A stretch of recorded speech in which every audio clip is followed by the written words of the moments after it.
and get a sense of what we're doing. And so we kind of sent him off to do research, and he came it was one of those great moments on the show, I remember, where he comes like running into the room super excited, and he's like, there was a spy in Germany at that time who's famous. And we're like, who? And he's like, Ian Fleming. And it's just one of those stories where you're like, what? Come on, that's crazy. But it was real, and it gave us, suddenly we knew we were making a James Bond story. And it was just like the history kind of led the way. So which in the episode, of course, a James Bond story does come out of this. Right, yeah, that's the idea. We started designing a James Bond story, and we found, they also found like this castle, friggin' Nazis, man. Like this castle and the understatement of the century. Yeah, I'm gonna say something really controversial here. Nazis suck. Okay, I know that's edgy, but that's me. And we found that there was this cocktail party where they really launched the missiles, and then we figured that was the right story for James Bond. And so it all kind of comes through the research. We just kind of cobble it all together. So Shawn, what is, as all research, you guys obviously started off with the Hindenburg episode, you've dealt with Watergate, you've dealt with McCarthyism, you've been to the Alamo. What is something that you kind of have on the shelf that you think, this would be the one I'd really like to do? You just haven't had a chance yet. This may sound a little obscure. What I'd like to do, I'd like to do some sort of story that deals with the orphan trains. I don't know if anybody in this room knows what they are. I only found out because a while ago I was forced to do some genealogy, and I found out that I'm the descendant of 2 orphan trainers. And the orphan trains were trains that took orphan kids, mostly from New York and Boston, in the from like the 1870s until the 1920s, and distributed them all throughout the country. And it led to some amazing up stories, and it led to some really sort of sad stories along the way. But it's this huge part of American history that's hugely emotional and sort of personal to me. And relatively unexplored. Yeah, and there were some people who became like governors who were orphans that got dropped off. But there's all sorts of stories of siblings getting separated, and one dropped off, in one city, and another dropped off in the other, and yet, for many of them, it was a better life. I mean, these were kids that were sort of living on the streets with, nobody to look out for them. So I haven't figured out what that story is yet. That's more an arena than a story. And in the same way that we only had World War II until we found that figure that could allow us to tell the story, we're sort of still in the search of that. But that's just something very personal and meaningful to me that I'd love to tell one day. Matt, for you guys, and this is to Abigail and Malcolm too, the show develops the relationships between the trio. How do you think that those relationships have evolved as we go from the beginning of the season to episode 16? Well, I mean, I'll speak on behalf of my character, I guess. I think Wyatt has had to learn how to first lead, people that don't know anything about military or tactical or mission-oriented stuff. I mean, she knows history, but civilians. Yeah. But also, I think one of the larger things for Wyatt is letting go of the past, and so it doesn't hinder him in the future and in his mission. I think obviously we saw, especially in the latter episodes, 1980s, and that it was really kind of getting to him with the loss of his wife and all the devastating things that have happened to him. So I think that's kind of one of his big arcs is getting over that hurdle. And who knows, if we have the next season, maybe he'll kind of move on from that, and who knows. And he's in love with Lucy. Yeah. Woo! Lucy, who turns out to have evil motivations. We find out toward the end of the season. I mean, maybe. Wyatt likes a bad girl.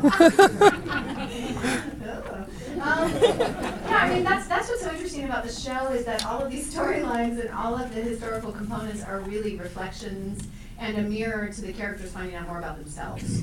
It's really just a journey for each of these human beings to find out what they're made of and what they're not made of. Their mettle and their foibles, and also kind of the chance to see their heroicism, which has been a big journey for Lucy, kind of starting out like, no, insanity, no thank you, to like, we must save the world, has been quite a journey, and that's part of the challenge and the delight, and And really, at the end of the day, she wouldn't want to do it without her cohorts, because what we really learn in life is nothing really worth doing is worth doing alone.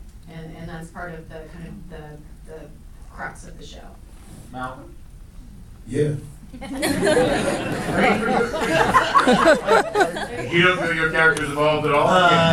Yeah. He just in gear. He's just chilling. No, you know, I think Rufus, the character I play, probably has one of the most obvious journeys of going from, of the reluctant hero journey of going from the guy who's almost agoraphobic, who doesn't want to go anywhere, who stays at work, who doesn't want to particularly meet people, to suddenly doesn't want to go on a date, to suddenly, you know, going after the girl and fighting for his friends. And I think the journey that all of us wind up going on is not only discovering who we are and how we grow, but how we grow and fit within each other and within each other's lives. And I think that's probably one of the most interesting things, is watching these characters relate to each other and figure out what it means to be friends and workers and have to depend on each other every day. Well, and that's something I think you definitely see over the first season. You see those relationships become more and more realistically entwined, as opposed to, we've got three characters and they're just going to go off and do things and then we're going to do something else next week. No, I think one of the greatest parts of being on the show is that these characters change. And they do from episode to episode, and definitely throughout the arc of the entire season. I think as the episodes go on, you really realize that the three of them need each other in certain ways and aspects, and I think they're all sort of learning that. How do you think that is now? How do you think? Well, I think there's the obvious ways of, you know, the Lucy the historian, and you know, Rufus piloting the lifeboat, but you know, I think that. And you dodging bullets? Yeah, I'm shooting people. It helps. But So I what, mean, you there's just Nazis, so you you just know. need us for what we can do for you? Is that what you're saying? But you know, I think on an emotional level, you know, kind of relating back to what I was saying, you know, Lucy obviously helped Wyatt a lot. I think whether he's really admitted that or not yet, you know, get over some of his emotional hurdles. You know, so. But they've challenged each other and saved each other's lives, you know, and they've been really mad at each other too, you know. I mean, I think sometimes the most complex relationships are when you're not getting along, and I like that they brought the characters through conflict, and that was really fun. And to find it in the scenes, you know, like you work with the same people for every day, day in and day out, and so some of that stuff starts to come through, and they were really great about writing towards that and using that. Shawn, for you guys, you started off with the Hindenburg, and I mentioned some of the other things. Why was that the opening for you? Why did you think that was one? If you wanted to show this trio in time travel, why that? Well, there's a practical reason, which was we knew we'd never be able to afford the Hindenburg after the pilot. so Literally blow it all up. So we wanted something huge and epic. In our minds, we were pitching a show where each week was sort of a different kind of show. We were going to have a Western. We had our spy episode, and we had our Washington, D.C. intrigue, you know, episode with Watergate, and all these, our horror episode with the Chicago World's Fair. And this was our disaster episode, and disaster is always going to be huge, right? And so it took the amount of time and the amount of money that we had in the pot to make it. So there was just that sort of practical thing. Plus, a slightly better answer, hopefully, for you, is that there was a For great, them, not me. for all of you, there was a great moment for us in that pilot where how can you sell visually that the past has been changed?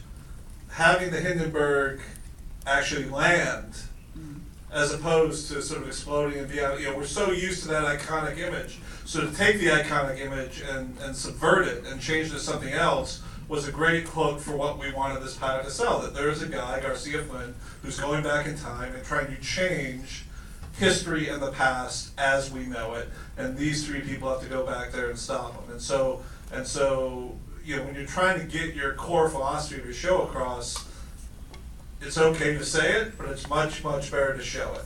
And showing the Hindenburg be able to come down and land, and happy people smiling as they get off, was a great way to sell it, and that's one reason why we chose that. Eric, you know, one of the things about the show is, of course, is each action has a consequence, and that consequence can be literally life and time changing. For you guys, how do you keep track of all that? Because there's a lot of it. Well, I mean, we actually try. We've certainly had conversations in the writers' room that make me want to kill myself. There's no question. But You didn't mean that in a bad way. no. I mean a gun in my mouth. I get full profits of the show if he does that, so I suddenly encourage. Sean's always leaning towards me in the writers' room. He's like, "You're nothing." It'd be the brave choice. Like Office, Blue Oyster Cult's always playing. It's really, no, it's all making, just in this moment, it's all making sense. No, but seriously, there is a lot to keep track of. But the thing I think we really aim to do, which I think saves our ass in a lot of ways, is we really, when there are changes in the present, we focus on the personal, not the global. And we really discovered that. Frankly, that was Shawn's idea at the very end of the pilot, which is, it was Shawn's idea to have Lucy's sister be missing, and he was, and I just remember, because when we're breaking, and it's a lot of ideas, Fast and Furious, and he was always very adamant about that idea. And whenever someone you respect is adamant, you spend a lot of time exploring that, and you're like, well, why? And then you start to realize it's so smart because, to pay him a compliment, because unlike what he does to me. Man, who says it would be brave? Yeah. Because what it does is you don't have to track historical changes, which become impossible, and then start to make the show not even the show. Like, if our heroes aren't protecting the history that the audience recognizes, then what are they protecting? But their lives can change, and it's much more emotional, and it's much more personal and tangible. And it's like, we could tell the story of there's no such thing as a Fidel Castro, but that doesn't have nearly the impact of there's no such thing as her sister Amy. Yeah, or your mother. Or your mother, or your mother is this, or Wyatt's wife is that, and all of those things. But frankly, if I'm being honest, we didn't do it that much in season 1, and I feel, as we have been starting to kick around season 2, I think we're going to be doing it a little bit more. Because it's a great, that's right, you guys are screwed. Because I No El Pollo Loco anymore. Okay, there's no Pollo Loco. So I think it's a device you can actually rely on more as the show continues. Now, what have there been, obviously, we've talked about some of the time and space place you guys have been, and of course, you did the Apollo missions. Is there something that you wouldn't do? Yeah, my go-to answer is, we'll never do the Titanic. Yeah. People keep asking us on Twitter to do the right there. Titanic. Because, for a lot of reasons that Because they don't know how it ends? And I jokingly answered one time, yeah, we're doing it, and James Cameron's going to come direct it. And somebody took me seriously. Avatar's got to be on hold for a little bit. Beyond that it's almost impossible to mount on our television budget, it's a story that everyone's very, very familiar with.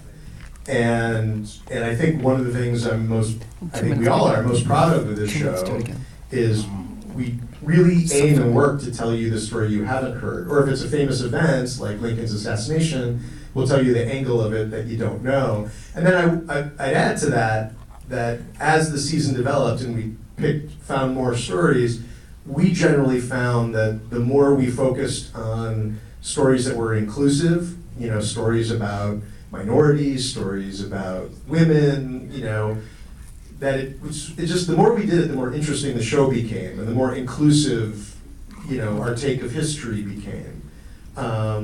And Titanic has none of those things. A lot of ice and cold.